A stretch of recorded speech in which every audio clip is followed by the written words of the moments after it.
Bien, bueno, vamos a continuar con los estudios, nuestra serie de Romanos, de la epístola de Pablo a los Romanos. Y es un privilegio, es una joya esta epístola. Y creo que el Señor la ha puesto ahí para bendecirnos, para ayudarnos. Entonces, lo que vamos a centrarnos es en este pasaje, Romanos 8, 29 y 30, sobre todo en el 30, ya vimos hace 2 semanas, Romanos 8, 28 y 29, y he titulado La cadena de oro. Entonces, ¿cuántos eslabones hay en esta cadena? En realidad hay 5 eslabones. Están sujetos en los dos extremos, pero hay 5 eslabones, porque hay 5 conceptos que vamos a hablar. ¿Ok? Pero antes de empezar, siempre empezamos con una anécdota, ¿no? Una anécdota en mi caso real, que cuando mis hijas eran pequeñas jugábamos a las gasolineras. Cuando tenían 5 o 6 años jugábamos a las gasolineras. Y me diréis, a ver, ¿de qué es ese juego? Pues yo básicamente iba en el coche y entonces ellos iban detrás, tendrían, no sé, 5, 6, 7 años. Y entonces de repente, ¡ay! Me ponía muy nervioso. Nos estamos quedando sin gasolina. Y la verdad, no estaba ya, ¿no? Mirad, ya no tenemos gasolina. No tenemos gasolina. ¡Ay! Nos vamos a quedar tirados en la carretera. Entonces, claro, ya se ponían muy nerviosos, ¿no? ¡Ay! Fíjate, pues, aquí la única solución, les decía, la única solución es orar que el Señor nos dé una gasolinera. Vamos a orar que el Señor provea de una gasolinera.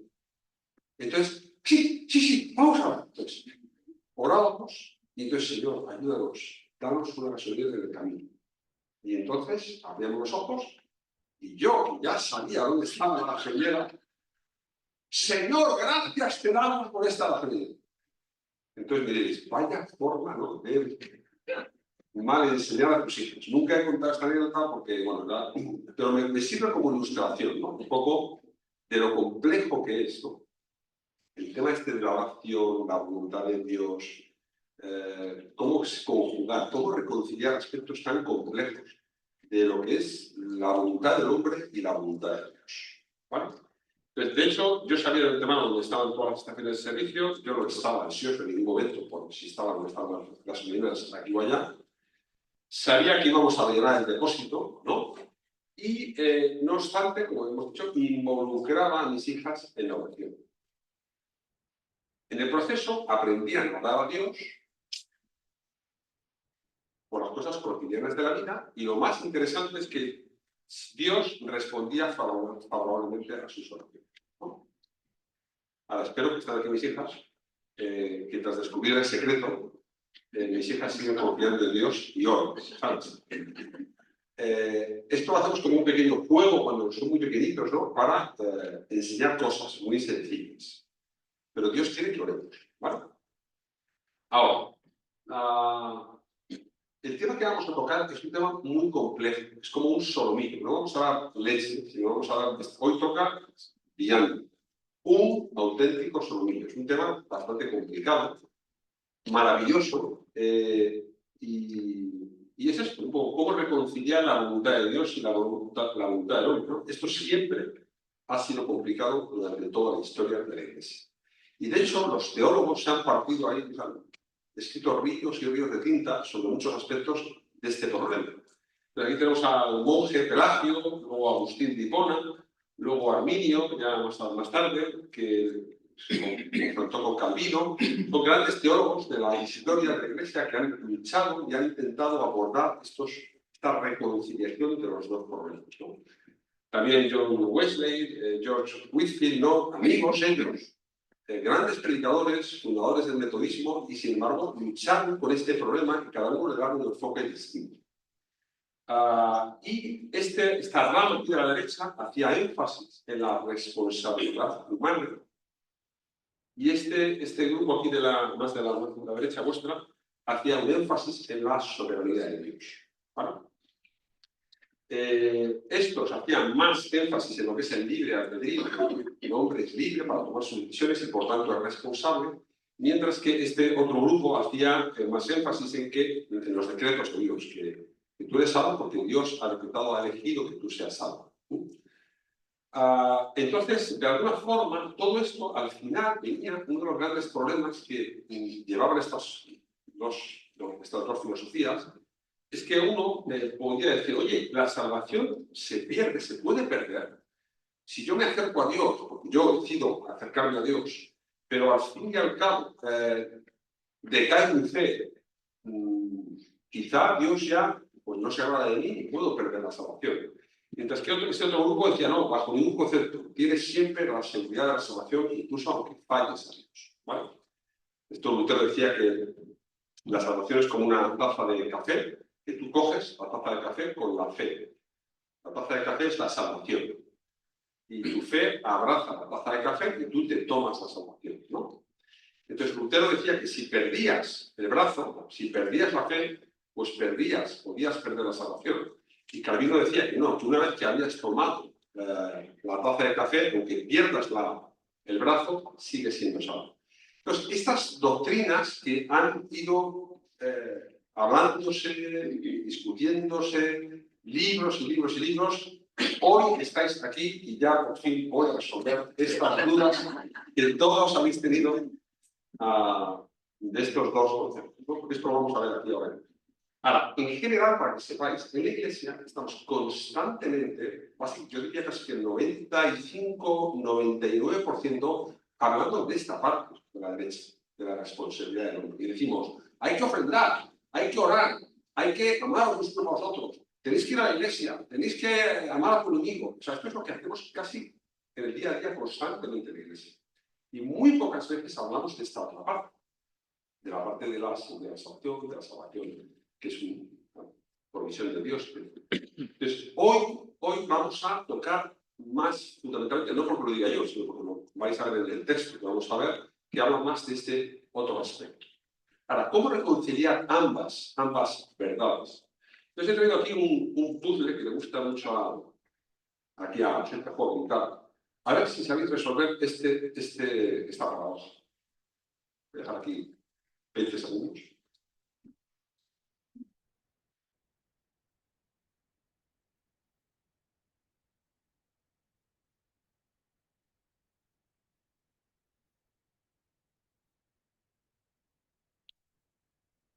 Ya, antes de que os volváis locos, porque ya sé que algunos están ya, que lo espérate como es, entonces es complicado. Es complicado. Es complicado. Es complicado. Entonces, la mezcla de la soberanía de Dios y la libertad del hombre siempre ha habido una tensión, ¿no? Es que no, es que esto es así, es que esto es así. ¿Y cómo no pueden prevalecer los dos? Pues si prevalecen los dos, en nuestra limitación cerebral hay un conflicto. No podemos reconciliar plenamente, cabalmente, estas dos ideas a la vez, al mismo tiempo. Es imposible, ¿vale? Entonces, en lugar de decir la soberanía de Dios versus la libertad del hombre, podríamos decir la soberanía de Dios y la libertad del hombre. La pregunta es si hay una tercera vía, hay una opción, y aquí ya vengo a resolver el problema. De la seguridad. Esta parte está enfocada bíblicamente para darnos seguridad. La parte de la libertad del hombre está enfocada para insistir en nuestra responsabilidad. Las dos cosas son verdad. Somos libres y somos responsables, pero Dios es soberano y eso nos da, a pesar de los pesares de nuestros avatares en la vida, eso nos da seguridad. Y hay textos que hablan de la seguridad y hay textos que hablan de la libertad. Cuando humanamente intentamos mezclarlos, nos pasa como el círculo azul y el círculo rojo. Es complicado. Hay una tercera vía, esto siempre es muy bonito, ¿no? Esto es una vía del tren. Lo que hay aquí, ¿sabéis cómo se llama esto? Traviesas, ¿no? O durmientes, también se dice. Mi abuelo era ferroviario, se llama así, durmiente o traviesa. Ahora, cuando tú miras la vía, hay una distancia que siempre es la misma. Y una parte de la vía es la responsabilidad del hombre y otra parte de la vía es la soberanía de Dios. Si tú lo miras directamente, no hay forma, porque siempre hay una distancia entre una y otra. Pero si coges de otra forma una perspectiva distinta, al fondo, al final, es como que se unen. No sé si veis que al final las dos traviesas se unen, ¿no? Entonces, quién sabe, quizá en el cielo, en el infinito, hay un misterio que podremos conjugar con las verdades. ¿Jesús es Dios o es hombre? Es 100% Dios, es 100% hombre. No lo podemos entender, pero lo es. ¿La Biblia está escrita por Dios o por los hombres? O por Dios y por los hombres. Es imposible reconciliar ambas cosas, pero lo son. ¿Quién vive la vida cristiana? ¿Tú o Cristo que vive en ti? Con Cristo estoy juntamente crucificado y ya no vivo yo, mas vive Cristo en mí. Y lo que ahora vivo yo en la carne, lo vivo en la fe del Hijo de Dios, el cual me amó y se entregó a sí mismo por mí. Entonces, ¿vive Dios o vive yo? ¿O vivo yo o vive Cristo? ¿O vivimos los dos? Entonces, antes de entrar en esta esquizofrenia, pensemos que las dos cosas son verdad. Y una verdad está para enfatizar una cosa y otra verdad está para enfatizar otra cosa. Hoy vamos a enfatizar este aspecto de la soberanía de Dios, porque es lo que habla el texto, ¿ok? Sin rechazar a otra verdad, la responsabilidad de Dios, ¿vale? Ahora, ya sé que estamos viendo a Romanos, en su contexto está hablando de la salvación. El cuadro completo es la salvación. Dios está en el negocio de salvar a la gente, ¿vale? Lo hace por medio del Evangelio, que es poder de Dios para la salvación de todo aquel que cree, ¿vale? Dios inicia todo este proceso de salvación y tú tienes que creer para ser salvo. Aquí está un poquito lo que hemos visto este esquema, ¿eh? Estamos en esta parte, la justicia impartida, estamos en la última parte de Romanos capítulo 8 y estamos ya llegando al delirio. O sea, esto es un canto, una poesía, una oda a lo que Dios ha hecho en su salvación. Ahora, este es el texto. Y en el texto vemos por una parte el propósito de la salvación y por otra parte el proceso de la salvación. El propósito de la salvación es llegar a ser conformes a la imagen de su Hijo. Eso lo vimos hace 2 semanas. Ahora, el progreso, el plan de la salvación, lo vamos a ver en estas 5 palabritas que aparecen aquí, ¿no? Vamos a ver el texto. Dice así Romanos 8, 28 y al 30. Dice, y sabemos que los que aman a Dios, todas las cosas les ayudan a bien. Esto es, a los que conforme a sus propósitos son llamados. Porque a los que antes conoció, también los predestinó, para que fuesen hechos conforme a la imagen de su Hijo, para que Él sea el primogénito entre muchos hermanos. Y a los que predestinó, a estos también llamó. Y a los que llamó, a estos también justificó. Y a los que justificó, a estos también glorificó. Hay 7 veces que aparece esta palabra, los. Hay 4 veces que aparece la palabra también la palabra es el mismo grupo. ¿Okay? Los que empiezan, que los aman. Este es el texto que creo que el Espíritu Santo ha puesto para nuestra consolación, nuestro confort.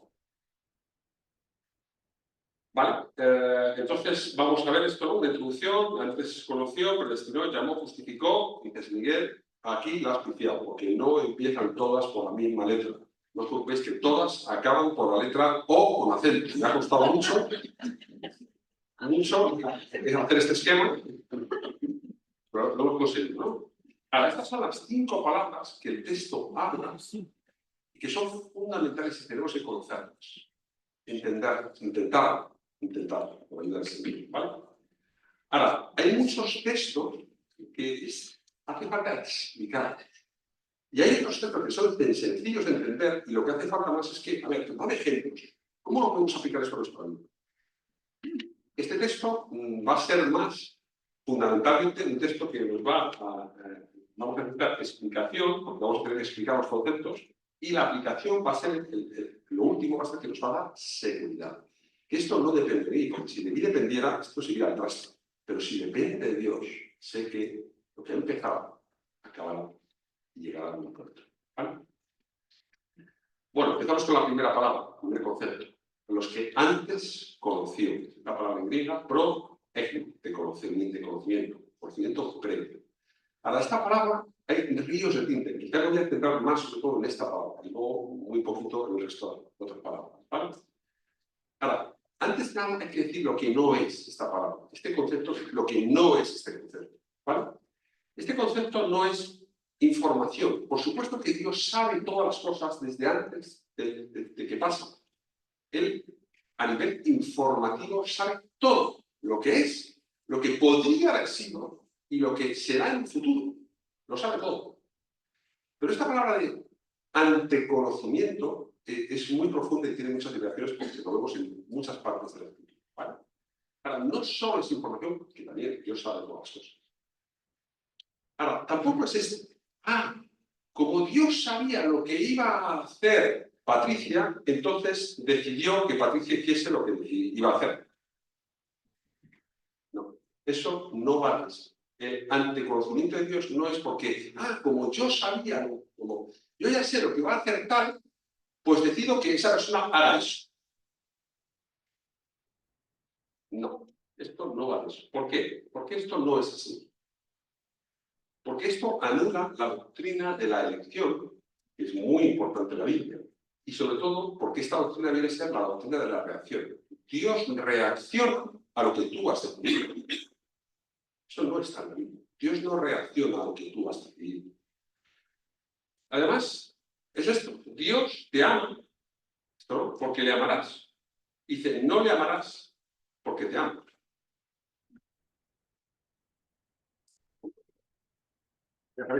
Estamos viendo esto solo mío, no es leche, ¿eh? Dios te ama porque le amarás. Dice, no le amarás porque te amo. ¿Cuál es la correcta? Y luego está esta doctrina de que Dios elige, en base a lo que tú vas a hacer, anula la doctrina de la incapacidad humana. Porque la Biblia es muy vehemente diciendo que estamos muertos en delitos y pecados. No es que es un enfermo que está y que quiere coger una medicina. Sí, quiero coger la medicina, no. Es que está muerto. Y hace falta que el Espíritu obre en el corazón para que te regenere, para que tú puedas siquiera mirar a Cristo y seas seducido por él, ¿no?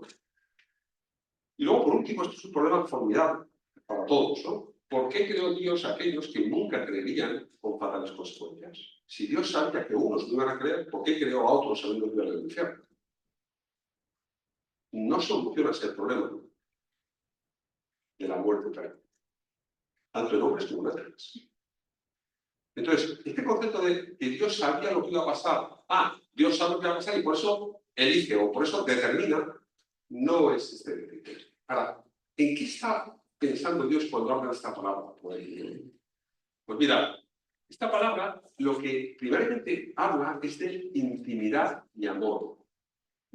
Dios estableció, esto es incomprensible, una decisión de amarnos cuando éramos incluso impíos.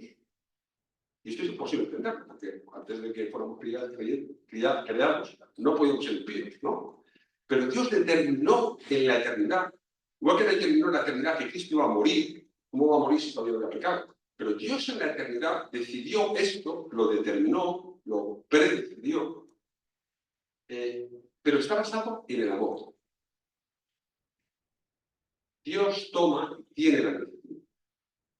Esto lo podemos ver en muchos pasajes. Cuando 1:11 dice, ¿no? A los suyos vino y los suyos no lo recibieron, mas a todos los que lo recibieron, los que creen en su nombre, les dio el derecho de ser hijos de Dios.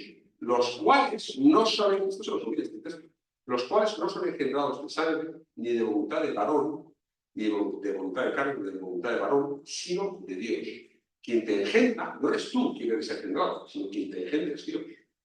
No dice Juan 3 que es necesario nacer de nuevo, nacer de arriba, literalmente, nacer del Espíritu. Tú no eres quien naces de nuevo, es alguien, una persona, el Espíritu Santo que obra en tu corazón para que tú puedas nacer de nuevo. Tú no naces de ti mismo, Dios es el que da nueva vida en ti. Juan 6:44, ninguno puede venir a mí si el Padre no lo trajere. Estás muerto. Como el Padre no te trajere, no hay posibilidad de acudir a Dios. Y esto choca nuestra mente. Estamos viendo la parte de la soberanía de Dios. Mateo 11:27 dice, nadie conoce al Padre sino el Hijo, y nadie conoce al Hijo sino al Padre. ¿No? Dijo, nadie conoce al Padre sino el Hijo y a quien el Hijo quiera revelar. Para tú poder conocer a Dios, el Hijo te tiene que revelar quién es Dios. Si no, no hay forma de conocer a Dios. Y después justo dice, venid a mí todos los que estáis trabajados y cargados. Sabéis que la Escritura se conjugan estos dos aspectos.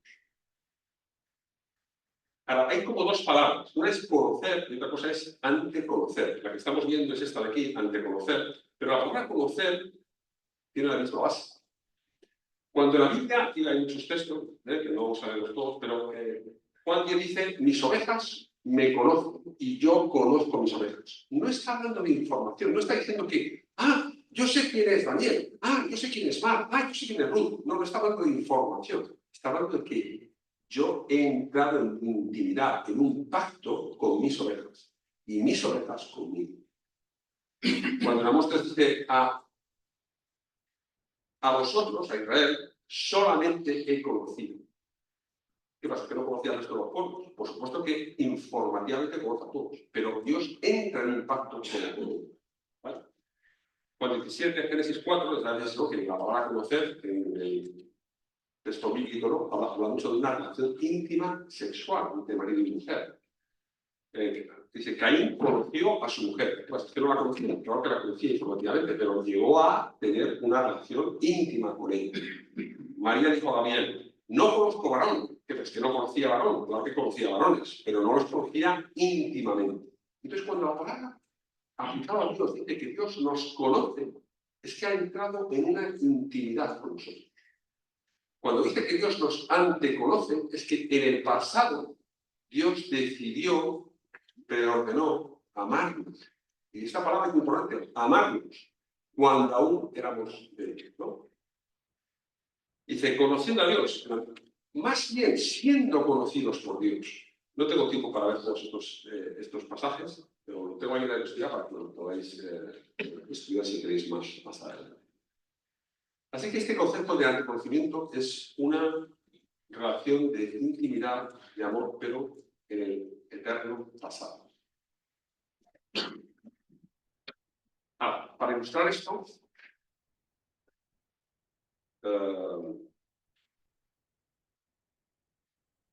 me queda muy poco tiempo, pero quedan otras 4 palabras.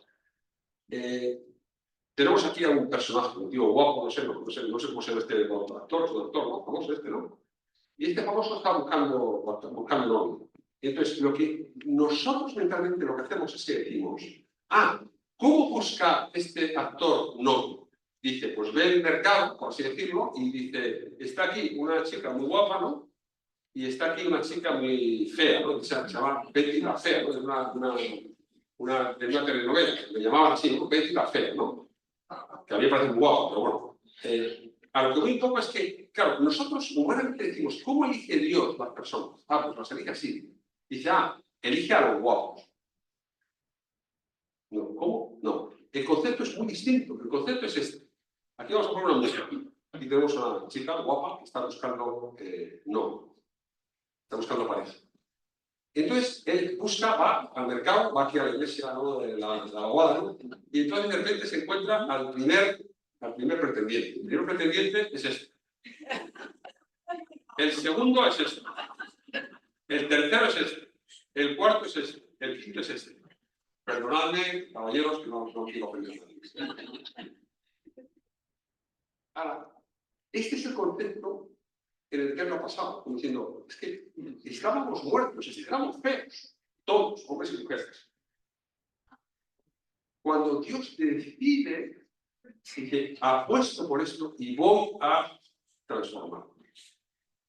Dios no te amó cuando eras guapo, Dios te amó cuando eras impío, cuando le levantabas el puño, cuando mordías, eras como un perro rabioso. Y Él empezó a trabajar en ti, porque te amó. Y no te amó por lo que eras, sino por lo que Él iba a hacer en ti, de pura gracia. Si no, la gracia ya no es gracia. La bella y las bestias. Entonces, aquí la cosa es esta. Es que Él lo que hace es que elige a Betty la Fea. Y Betty la Fea es ella. Lo que va a hacer, la va a glorificar. Va a trabajar en ella para llegar a ser lo que Él siempre ha querido que sea. Es el proceso de gracia que Dios ha hecho con nosotros. ¿Vale? Predestinó, esta palabra que no podemos soportar. Es maravillosa esta palabra. Esta palabra significa, esta proforiseta, es que Dios ha prefijado, ha predeterminado tu horizonte, tu futuro. Eso es maravilloso. Sé dónde voy a acabar. No depende de la zozobra de mi vida, depende de que Dios ha determinado cuál va a ser mi futuro destino. Muchos estaréis diciendo, es que esto me choca a mí con los que ya no soy libre. Olvidaros de este tema, no vais a poder solucionarlo. Pero abrazar esta otra verdad, que es escritural, que Dios ha prefijado y determinado tu destino. Y tu destino no es ni más ni menos que el llegar a ser conforme a la imagen de Cristo. ¿No es increíble que algún día yo veo a mi hija, que la veo y digo, guapa, tal, pero le queda todavía para llegar a ser como Cristo? Pero me da esperanza saber que algún día mi hija será como Cristo. Y yo, sobre todo para mi hija, seré como Cristo, es inconcebible. Pero es así, así será. Vale. Entonces, ha fijado nuestro destino, habla del futuro, de nuestro horizonte. Nuestro destino es llegar a ser semejantes a Él. Bueno, esto es una frase también de este filósofo impresionante de Michael Guantanamo. Dios no fija el destino porque sabe lo que seremos. Dios sabe lo que seremos porque ha fijado nuestro destino.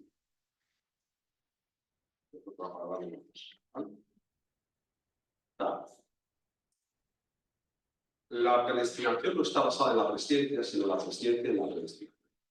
Esto es imposible entenderlo, entonces hay que mezclarlo y no sabemos cómo. Pero así es. Nuestro destino está fijado en el libro de la vida. Estamos escritos en el libro de la vida. Y este pasaje de Hechos 4, ¿no?, habla también un poco de que Dios había determinado que Cristo muriera en la cruz. Había predestinado que Cristo muriera en la cruz, que fuera entregado en la cruz. Y ese fue el destino de Cristo. Ahora, lo que le ha pasado a Cristo nos va a pasar a nosotros. Él resucitó y se fue glorificado. Así lo seremos también nosotros. Tercer concepto, nos llamó. Es un concepto también bastante confuso, porque una cosa es el llamamiento en los evangelios y otra cosa es el llamamiento en las epístolas. Y se habla de forma distinta. El llamamiento en los evangelios es un poco general. Muchos son los llamados y pocos los escogidos, dice Jesús. Pero en las epístolas siempre que se habla de la palabra llamamiento, siempre es un llamamiento que los teólogos siempre dicen llamamiento eficaz, llamamiento irresistible, ¿no? Es efectivo, es una seducción irresistible, es como este canto de sirenas que tú no quieres escucharlo, pero de repente el Señor empieza a ablandar tu corazón y empiezas a mirar, y empiezas a ser seducido y dices, ¡wow! ¿Sabes? Y al final te enamoras y tú quieres correr hacia Él. Entonces, ¿Dios ha iniciado ese proceso? Sí. ¿Tú no te atrae como si fuese un tronco de madera hacia Él? No. ¿Tienes que tratar? Sí. ¿Él te ha llamado? Sí. ¿Cómo se conjuga? ¿Conjuga? No lo sé, pero es así. Es un llamado que regenera a la persona, que tiene un propósito de que llegues a casarte, que tiene un propósito de sacarte fuera. Iglesia significa eso, los llamados fuera. Todos los que son de la iglesia verdadera llegarán hasta el final y serán glorificados. Un llamado que transforma, no tenemos tiempo, y un llamado que glorifica. Ahí están los textos para que podáis leerlos. Este texto, esta representación la pasaré por WhatsApp o lo que queráis, ¿no? Aparte de estar en la web. El cuarto concepto es justificó. Lo hemos hablado, lo hemos estudiado, Romanos 3, Romanos 4, muy importante. Es un término legal. Dios nos declara justos, siendo impíos nos declara justos. ¿Cómo es posible? Pues el mecanismo es lo que dice aquí, ¿no? Esta gran transacción. Al que no conoció pecado, por nosotros fue hecho pecado, para que los que... al que no conoció pecado, por nosotros fue hecho pecado, para que nosotros fuésemos hechos justicia de Dios en él. 2 Corintios 5:21. Jesús asume nuestra maldad, nosotros asumimos toda su bondad. Esa gran transacción ocurre cuando creemos en Cristo, que Él es el único remedio para solventar el problema de nuestro pecado, ¿no? Romanos 3, 21, 26, es esto que viene aquí, el creyente, ¿no? Que al principio es pecador. Cuando cree en Cristo, toda la bondad de Cristo se imputa, se transfiere al pecador, y toda la maldad del pecador se transfiere a Cristo. Cristo lleva en la cruz el pecado a todos nosotros. Y si somos cristianos, Dios nos declara justos, nos justifica. Y el último concepto es el de glorificó. Aquí tenemos muchos textos. El mismo Romanos 8:18 dice, pues tengo por cierto que las aflicciones del tiempo presente no son comparables con la gloria venidera que en nosotros ha de manifestarse. El fin último es que seremos como Cristo. Ser como Cristo en el futuro hace que veamos las cosas de este mundo tampoco sean para tanto. La dan, es horrible, pero sabiendo el futuro que nos espera, es tolerable, digamos. No quiero menospreciar ni mucho menos. Pero es un poco en comparación. Dice Jesús, dice, y yo les doy vida eterna, y no, hablando a las ovejas, y no perecerán jamás, y nadie las arrebatará de la mano de mi mano, o nadie las arrebatará de la mano de mi Padre. Una vez que Dios te agarra, por mucho que tú te quieras soltar, no te va a soltar, porque nadie las puede arrebatar de la mano. Filipenses 1:6, y comenzó en vosotros la buena obra, la perfeccionará hasta el día de Jesucristo. Lo que ha empezado lo va a terminar. Esa es la esperanza. Y este texto que me encanta. Dice, fiel es el que os llama. Es Dios. Y la segunda parte, esta no lo conocéis, a lo mejor tanto. Fiel es el que os llama, el cual también lo hará. Justo antes dice que, en el versículo 23, dice que y todo vuestro cuerpo, o sea, está intentando a los filipenses que se ocupen en su santificación, que todo su cuerpo, alma y espíritu sean santificados. Entonces, ¿y esto cómo se va a hacer? Y de repente dice 24, ¿quién es el que os llama? Llama, el cual también lo hará. El que ha iniciado el proceso de la salvación va a completarlo, va a terminar. Ahora, vamos a que Romanos 8 dice, y a los que predestinó, a estos también llamó, a los que llamó, a estos también justificó, y a los que justificó, a estos también glorificó. Todos nos debemos estar en pasado. Pero la glorificación es algo futuro. ¿Por qué lo dice en pasado? Pues es una actividad del lenguaje, ¿no? Es un griego, ¿no? Auristo proléctico, me lo he estudiado ayer, pero no sabía lo que era.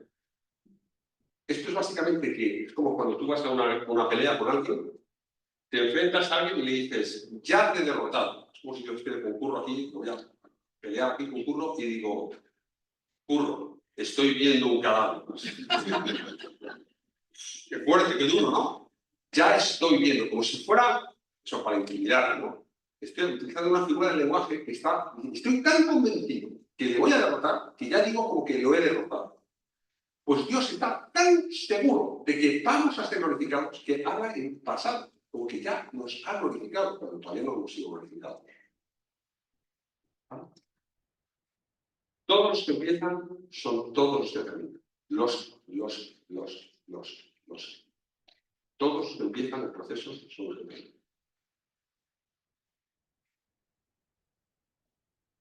Ahora, yo tuve una época en la que discutía mucho con cuando era joven y apasionado,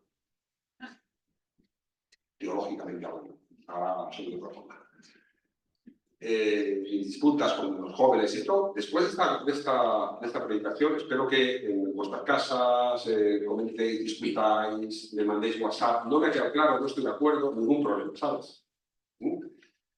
Cuando yo era joven y apasionado teológicamente, decía que dudar de la salvación, pues si dudas de que puedes perder, o sea, si crees que puedes perder la salvación, es que no eres cristiano.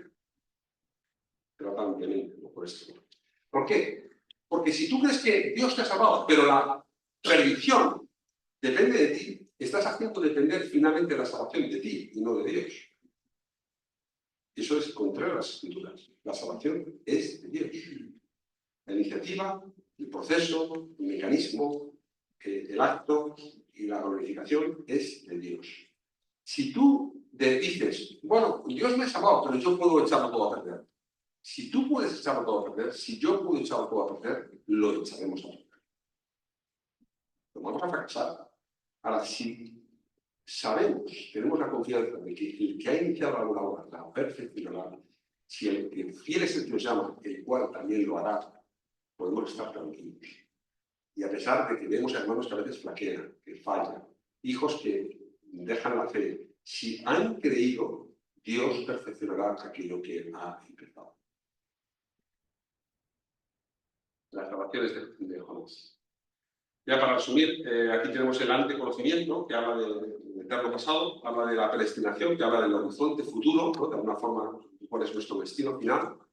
Y en este proceso, que en algún momento Dios te va seduciendo con cuerdas de amor, te va atrayendo y finalmente te declara justo, una vez que crees en Cristo, y te llevará a la gloria. Para los dos extremos, lo que hacen es que algunos dicen, mira, Dios de los 100 anteconoció a 50, llamó a 100, pero escucharon 90, de los 90 escucharon, pero luego creyeron solamente 70, y de los que 70 al final, como fracasaron y fallaron tal y cual, solamente 50, finalmente son 50 los que han sido predestinados para la salvación. Este no es el esquema correcto. ¿Vale? El esquema correcto es muy difícil, es complicado, ¿no? Pero aunque lo que voy a poner ahora no es todo correcto, pero quiero enfatizar este concepto. Que de alguna forma, este numerador, sobre todo el denominador va igual cual sea, el numerador no va a menguar. Los que conoció, a estos también predestinó. A los que predestinó, a estos también llamó. A los que llamó, a estos también justificó. Y a los que justificó, también a estos glorificó. Ahora, después de esto, la pregunta siguiente que surge es: ¿qué pues diremos a esto? Es lo que dice justo el versículo 31, Romanos 8. Lo veremos la próxima semana. Vamos a orar y que el Señor nos ayude a intentar embelesarnos con estos conceptos de lo que nos pueden ayudar a seguir. Padre Celestial, sabemos que nuestra mente no es como la tuya. Pero tú escribiste en tu palabra estas profundas verdades para que reflexionemos en ellas. Y aunque con nuestra absoluta limitada capacidad